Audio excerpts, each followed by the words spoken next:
नमस्ते। आज हम एक बहुत ही दिलचस्प सफर पे निकलने वाले हैं। ये सफर है भारत की 66 साल लंबी आर्थिक यात्रा का। एक ऐसी कहानी जिसने सचमुच देश का भविष्य तय कर दिया। और ये कहानी है भारत की पंचवर्षीय योजनाओं की। जरा सोचिए, 1947 में जब भारत आजाद हुआ तो उसके सामने सबसे बड़ा सवाल क्या था? यही कि आखिर एक बिल्कुल नए राष्ट्र की अर्थव्यवस्था को कैसे खड़ा किया जाए, किस रास्ते पर चला जाए। इसका जवाब मिला एक सेंट्रलाइज्ड प्लानिंग मॉडल में, यानी एक केंद्रीकृत योजना के विचार में। तो अगले 6 दशकों तक, मतलब 60 साल से भी ज्यादा, भारत की आर्थिक दिशा इन्हीं योजनाओं ने तय की। कुल 12 पंचवर्षीय योजनाएं। और ये जो लिस्ट हम देख रहे हैं, जो 1951 से शुरू होकर 2017 तक जाती है, यही हमारी आज की पूरी बातचीत का रोड मैप है। तो चलिए कहानी के एकदम शुरुआत में चलते हैं, उस दौर में जब भारत अपनी आर्थिक नींव रख रहा था। तो आज़ादी के बाद के जो शुरुआती 15 साल थे, वो 3 योजनाओं में बटे हुए थे। देखिए, पहली योजना का फोकस था एग्रीकल्चर पर, यानी खेतीबाड़ी पर। क्यों? ताकि देश खाने पीने के मामले में आत्मनिर्भर बन सके, जिसे हम फूड सिक्योरिटी कहते हैं। फिर आई दूसरी योजना, जिसका पूरा जोर था भारी उद्योगों पर। और तीसरी योजना का लक्ष्य और भी बड़ा हो गया, आत्मनिर्भरता, यानी सेल्फ रिलायंस।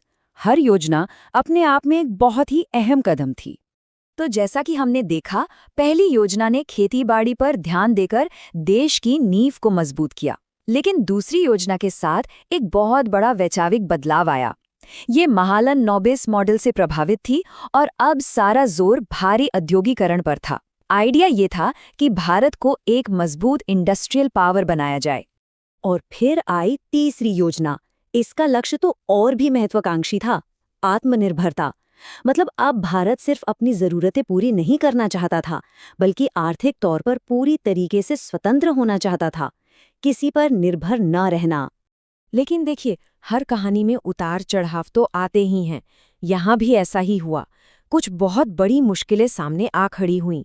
युद्ध और सूखे जैसी चुनौतियों ने भारत की योजनाओं की दिशा ही बदल दी और पूरी प्लानिंग प्रक्रिया एक नई कसौटी पर आ गई। तो हुआ ये कि लगातार 3 पंचवर्षीय योजनाओं के बाद 1966 से 69 के बीच एक ब्रेक लेना पड़ा। इसे प्लान हॉलिडे या योजना अवकाश कहा जाता है। वजह? उस वक्त देश युद्ध और अकाल जैसी बहुत ही गंभीर चुनौतियों से गुजर रहा था। ऐसे में लंबी लंबी योजनाओं के बजाय फैसला लिया गया कि एक साल की योजनाओं पर फोकस किया जाए। इस उथल-पुथल भरे दौर के बाद एक बहुत बड़ा बदलाव आया। अब योजनाओं का ध्यान सामाजिक मुद्दों की तरफ मुड़ गया। और 5वीं योजना, जो 1974 से 79 तक चली, उसमें एक बहुत ही शक्तिशाली नारा गूंजा, गरीबी हटाओ। ये वो पल था जब आर्थिक विकास का सीधा रिश्ता आम आदमी की जिंदगी से जुड़ गया था। और ये सिर्फ एक नारा बनकर नहीं रह गया। अब देखिए, चौथी योजना से लेकर 7वीं योजना तक विकास का मतलब ही बदल गया। अब विकास का मतलब था स्थिरता, गरीबी को जड़ से खत्म करना, रोजगार पैदा करना और सामाजिक न्याय। फोकस धीरे धीरे बड़े बड़े उद्योगों से हटकर आम लोगों की जरूरतों पर आ रहा था। अच्छा, अब हम इस कहानी के एक और बहुत ही निर्णायक मोड़ पर आते हैं। ये दौर था 90s का दशक। एक ऐसा समय जब भारत की अर्थव्यवस्था ने एक नई और कह सकते हैं बहुत ही साहसिक करवट ली। और इस बड़े बदलाव से ठीक पहले एक बार फिर 1990 से 92 तक एक और प्लान हॉलिडे देखने को मिला। ये एक तरह का सिग्नल था, एक संकेत कि देश फिर से एक बड़े आर्थिक संकट से गुजर रहा है और अब पुराने तरीकों से काम नहीं चलेगा, उन्हें बदलने की सख्त जरूरत है। तो इसी संकट के बाद आई 8वीं योजना और इसने भारत में उदारीकरण यानी लिबरलाइजेशन की शुरुआत की। अगर इसे आसान भाषा में समझें तो इसका मतलब था भारतीय अर्थव्यवस्था के दरवाजे दुनिया के लिए खोल देना, सरकारी कंट्रोल कम करना और व्यापार और विदेशी निवेश को बढ़ावा देना। ये सचमुच एक ऐतिहासिक बदलाव था। तो अब हम 21वीं सदी में आ चुके हैं और इसके साथ ही भारत की महत्वाकांक्षाएं भी नई ऊंचाइयों पर पहुंच गई। अब लक्ष्य सिर्फ धीरे धीरे आगे बढ़ना नहीं था, बल्कि दुनिया की सबसे तेजी से बढ़ती अर्थव्यवस्थाओं में शामिल होना था। और इसी सोच के साथ 10वीं योजना ने एक बहुत ही बड़ा, एक महत्वाकांक्षी लक्ष्य रखा। वो लक्ष्य था 8% की सालाना ग्रोथ रेट। जी हाँ, 8%। ये इस बात का साफ संकेत था कि भारत अब एक ग्लोबल इकोनॉमिक पावर बनने का इरादा रखता है। लेकिन यहाँ एक और दिलचस्प बात है। खुद विकास या ग्रोथ शब्द का मतलब भी लगातार बदल रहा था।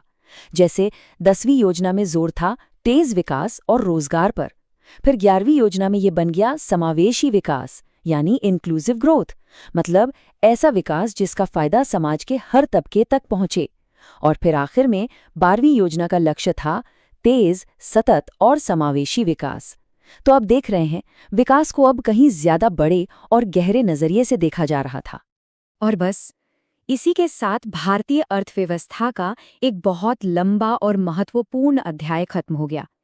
ये एक ऐसा चैप्टर था जिसने देश को एक कृषि प्रधान अर्थव्यवस्था से उठाकर एक उभरती हुई ग्लोबल पावर में बदल दिया। कुल मिलाकर 12 पंचवर्षीय योजनाएं 1951 से लेकर 2017 तक, इन्हीं योजनाओं ने भारत के आर्थिक भाग्य को गढ़ा, उसे मुश्किलों से बाहर निकाला और कामयाबी की नई राहें भी दिखाईं। साल 2017 में ये 66 साल लंबा सफर खत्म हो गया। तो अब एक बड़ा सवाल खड़ा होता है, पंचवर्षीय योजनाओं के इस युग के बाद भविष्य में भारत की अर्थव्यवस्था को कौन सी रणनीति दिशा देगी? क्या होगा अगला कदम? खैर, इसका जवाब तो आने वाला वक्त ही बताएगा।